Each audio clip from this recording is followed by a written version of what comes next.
Friends, ठीक है। तो हम लोग आते हैं अब। तो पिछले कक्षा में इट मीन सैटरडे को हम लोग टेंस के बारे में पढ़ रहे थे ना बच्चे। तो टेंस के बारे में क्या पढ़े थे, तो टेंस के पार्ट्स वगैरह पढ़े थे, उसके पार्ट्स पढ़े थे, उसके बाद सिंपल प्रेजेंट टेंस के बारे में हम लोग पढ़ रहे थे, ठीक है। चलिए तो हम लोग टॉपिक पे आते हैं। सिंपल प्रेजेंट टेंस पढ़ रहे थे, है ना। सिंपल प्रेजेंट टेंस, तो सिंपल प्रेजेंट टेंस में हम लोग इसके पहचान को पढ़े थे, है ना, कि पहचानेंगे कैसे। तो देखे थे हम लोग, थोड़ा रिकॉल कर लेते हैं। जिस वाक्य के अंत में ता है, ती है, ते हैं इत्यादि रहे तो वो कौन सा टेंस होता था, सिंपल प्रेजेंट टेंस का होता था, ठीक है। और इसके स्ट्रक्चर भी हम लोग कुछ देखे थे, अफर्मेटिव सेंटेंस का देखे थे, नेगेटिव सेंटेंस का देखे थे, है ना। अब हम लोगों को कहां से देखना है बच्चे, इंट्रोगेटिव सेंटेंस से देखना है, ठीक है। तो थोड़ा सा लिख देते हैं स्ट्रक्चर फिर से ताकि रिकॉल हो जाए। अफर्मेटिव सेंटेंस, बच्चे आप लोग नोट्स बनाते जाइए, ठीक है, नहीं तो बहुत प्रॉब्लम्स होगी, ये इजी नहीं है। चलिए, अफर्मेटिव सेंटेंस का स्ट्रक्चर हम लोग देखे थे, क्या, सब्जेक्ट प्लस V1 या V5 प्लस ऑब्जेक्ट। एग्जाम्पल भी देखे थे, ही रीड्स अ बुक, है ना। उसके बाद क्या पढ़े थे, नेगेटिव सेंटेंस भी हम लोग देख लिए थे, ठीक है बच्चे। नेगेटिव सेंटेंस तक हम लोग क्या किए थे, पिछले क्लास में स्टडी किए थे। तो नेगेटिव सेंटेंस का क्या देखे थे स्ट्रक्चर बच्चे, सब्जेक्ट प्लस डू या does plus note plus V1 plus object, है ना। एग्जाम्पल्स देखे थे, आई डू नॉट ईट, या फिर कुछ भी एग्जाम्पल्स हम लोग राइट कर सकते हैं, है ना। तो नेगेटिव सेंटेंस तक हम लोग क्या किए थे, पिछले कक्षा में स्टडी किए थे, ठीक है। अब हम लोग आगे बढ़ते हैं। तो इसमें भी और क्या देखे थे कि V1 कहाँ यूज होता है, V5 कहाँ यूज होता है ना, डू का यूज कहाँ होता है, डज का यूज कहाँ होता है। तो हम सारी बातों को आप लोगों को बताए भी थे और लिखवाए भी थे, ठीक है। तो चलिए हम लोग अब पढ़ते हैं नेक्स्ट जो है इंट्रोगेटिव सेंटेंस। आप लोग थोड़ा रिकॉल कर लीजिएगा कि डू डज कहाँ यूज होता था, V1 और V5 कहाँ यूज होता था, ठीक है। आप लोग क्या कीजिएगा, हमारे कमेंट बॉक्स में मैसेज कीजिएगा, ठीक है, कि डू डज का यूज कहाँ होता है, V1 V5 का यूज कहाँ होता है, ताकि हमको पता चल पाए कि आप लोग कुछ सीखे, है ना। तो अब जो है वो पढ़ेंगे इंट्रोगेटिव सेंटेंस के बारे में, ठीक है बेटा।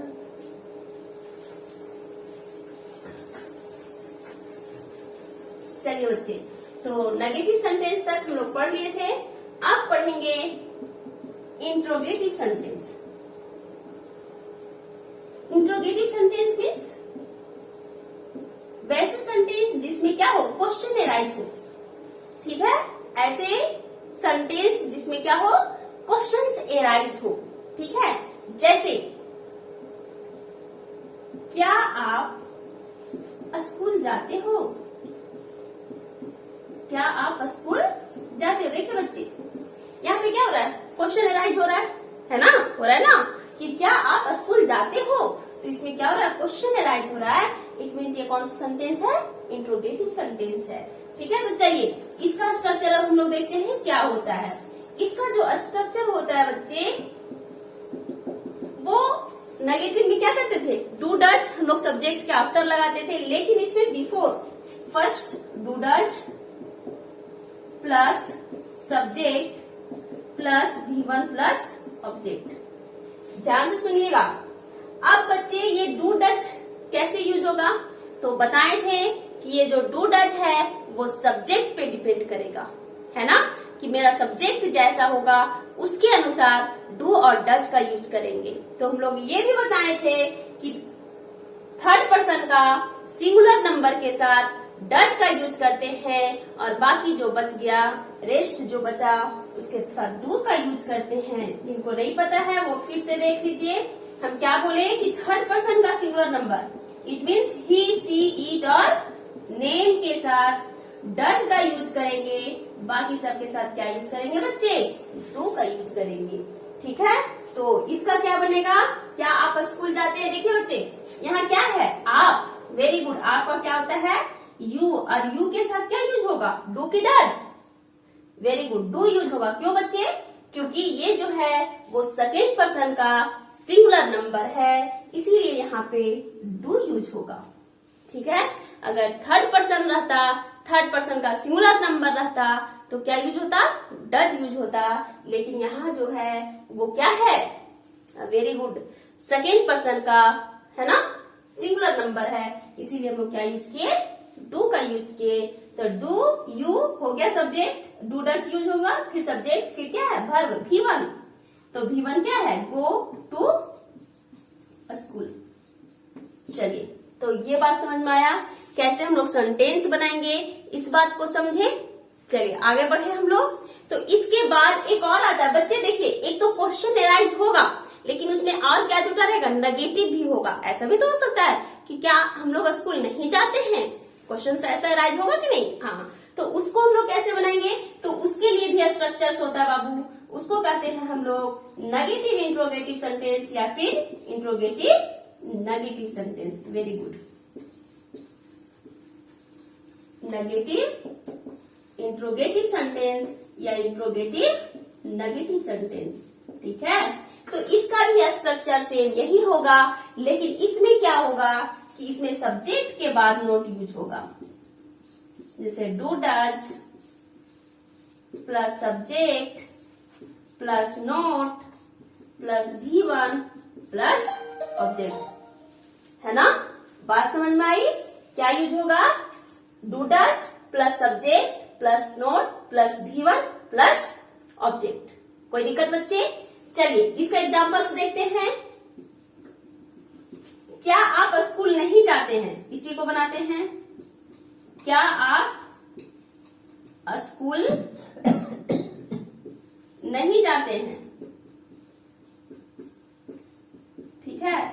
देखिए, तो इसमें क्या है इसका स्ट्रक्चर? स्ट्रक्चर मीन्स फॉर्मूला, है ना? जिस प्रकार मैथ्स में फॉर्मूला पढ़ते हैं, उसी प्रकार हम लोग क्या पढ़ रहे हैं? स्ट्रक्चर पढ़ रहे हैं। ठीक है। तो क्या यूज होगा बच्चे?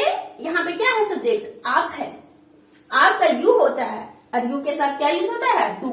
तो डू यू, इसके बाद नोट, गो टू स्कूल।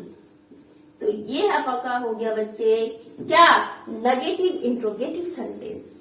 ठीक है बच्चे। और एक लास्ट है, वो है WH वर्ड। क्या है बच्चे? WH word. ठीक है।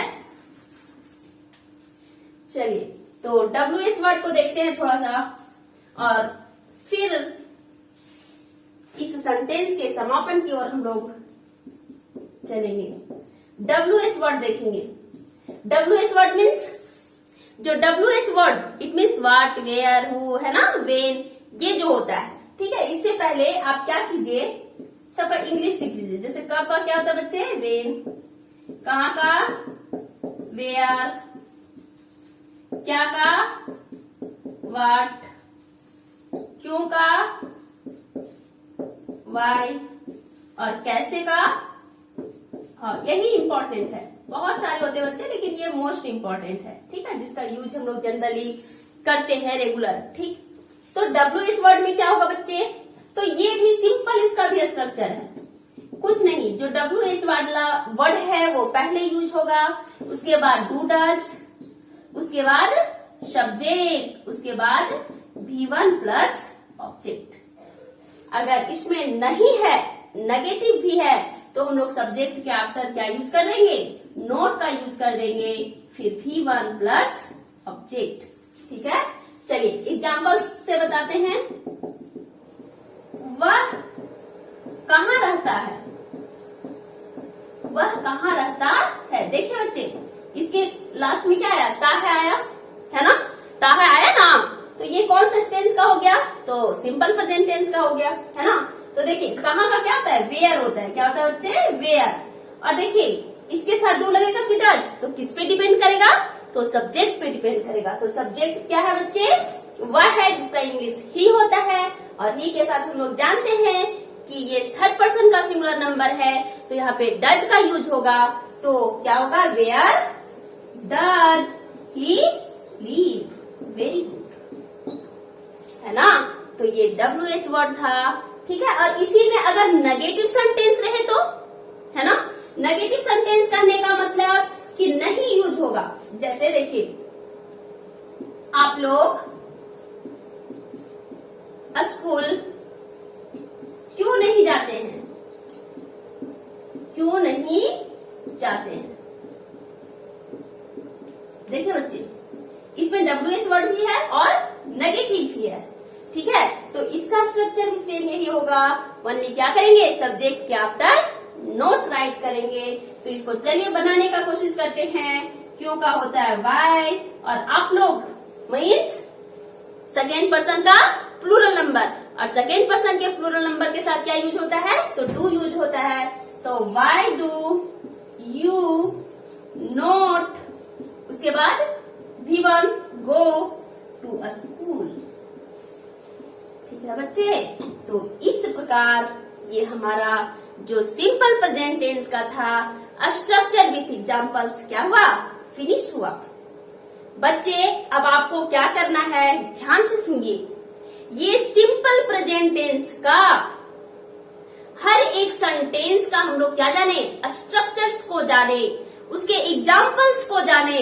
बच्चे आप इसको पूरा फिनिश कर लीजिएगा, अच्छे से प्रिपरेशन कर लीजिएगा, अच्छे से इसको रीडिंग कर लीजिएगा, स्टडी कर लीजिएगा, है ना बच्चे। ये बहुत इंपॉर्टेंट है। टेंस हो गया, वॉइस हो गया, डायरेक्ट इनडायरेक्ट स्पीच है, ये बहुत इंपॉर्टेंट होता है बच्चे हमारे किसी भी एग्जाम्स, चाहे वो क्लास का एग्जाम हो या फिर किसी कॉम्पिटिटिव एग्जाम्स हो। हर एग्जाम्स में ये आपको सपोर्ट करेगा, साथ देगा बच्चे। तो आप लोग इसका फेयर नोट जरूर बना लेंगे, और ये नोट आपको कहाँ मिलेगा, हमारे टेलीग्राम ग्रुप पे मिलेगा। तो आप हमारे टेलीग्राम से भी जुड़ जाएं ताकि आप सारे नोट्स को बना पाए, इकट्ठा कर पाए, और अपने नोट कॉपी को जरूर तैयार कीजिए, ठीक है बच्चे। तो आपको क्या करना है, नोट्स बना लेना है। और एक और होमवर्क हम आप लोगों को दिए थे वर्ब फॉर्म रिमेम्बर करने का। तो बच्चे, जो भी बच्चे हमारे बातों को ध्यान से सुन रहे हैं, तो वो जरूर वर्ब फॉर्म रिमेम्बर कीजिए। और जो भी वर्ब फॉर्म रिमेम्बर है, प्लीज हमारे कमेंट बॉक्स में आप कमेंट कीजिए, ठीक है। तो आप हमारे नोट्स को जरूर लिखें और जरूर इसको पढ़ें बच्चे। बार बार हम बोलते हैं, ये आपको हर कॉम्पिटिटिव एग्जाम्स में काम देगा। और ये तो क्लास वाले भी में हम लोग को टेंस तो पढ़ना ही रहता है। टेंस हो गया, वॉइस हो गया, डायरेक्ट इनडायरेक्ट स्पीच है, ये किसी भी, चाहे वो स्कूल लेवल का एग्जाम हो या कॉम्पिटिटिव एग्जाम हो, हर जगह पे आपको ये वर्क करेगा, ठीक है। तो हम जब जान रहे हैं कि ये हर जगह काम देगा, तो हम क्यों ना पढ़ें, ठीक है। तो आप पढ़िए और हमारे चैनल को जरूर आप विजिट करते रहिए, ताकि आपको हर तरह की यहाँ पे कॉम्पिटिटिव एग्जाम से रिलेटेड हर क्वेश्चंस का जवाब मिलेगा, ठीक है। तो आप इसको कर लेंगे। सिंपल प्रेजेंट टेंस का नोट्स आप अपनी कॉपी में बना लीजिएगा, कल तक पूरा फिनिश। और आपका एक और होमवर्क है कि जितना सेंटेंस बताए हैं, affirmative sentence, negative sentence, interrogative sentence, interrogative negative sentence, WH word, है ना, सबसे आप लोग क्या कीजिएगा, 10 एग्जाम्पल्स राइट करके खुद से बनाने का कोशिश कीजिएगा। और आपको किसी तरह का भी कोई भी प्रॉब्लम हो तो आप हमारे कमेंट बॉक्स में कमेंट करेंगे या हमारे टेलीग्राम ग्रुप से आप हमें कांटेक्ट करेंगे, ठीक है। हम आपके हर प्रॉब्लम को सॉल्व करेंगे, ठीक है। तो आप जरूर मेरे से कांटेक्ट करें, ठीक है बच्चे। अगर किसी भी तरह की कहीं भी ऐसी हेजिटेशंस भी होती है तो आप जरूर मेरे से कांटेक्ट करें। तो बच्चे चलिए, आज के लिए इतना ही। अगले दिन हम लोग अगला टॉपिक पढ़ेंगे, जो आगे क्या है, प्रेजेंट कंटिन्यूअस टेंस। तो उसके बारे में पढ़ेंगे, उसके पहचान को जानेंगे, उसके बनाने के रूल्स को जानेंगे।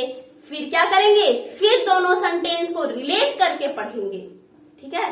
तो इस प्रकार आपको हम नए नए तरीके से स्टडी करवाती रहूंगी, ठीक है। तो आज के लिए बच्चे इतना ही। आप अपना होमवर्क डेली कीजिएगा, जो होमवर्क देते हैं वो जरूर कीजिएगा बच्चे। ठीक है, तो फिर मिलते हैं हम लोग कल, और कल नए टॉपिक के साथ आप लोगों के साथ। ठीक है बच्चे, तो चलिए आज के लिए इतना ही, फिर मिलते हैं, बाय।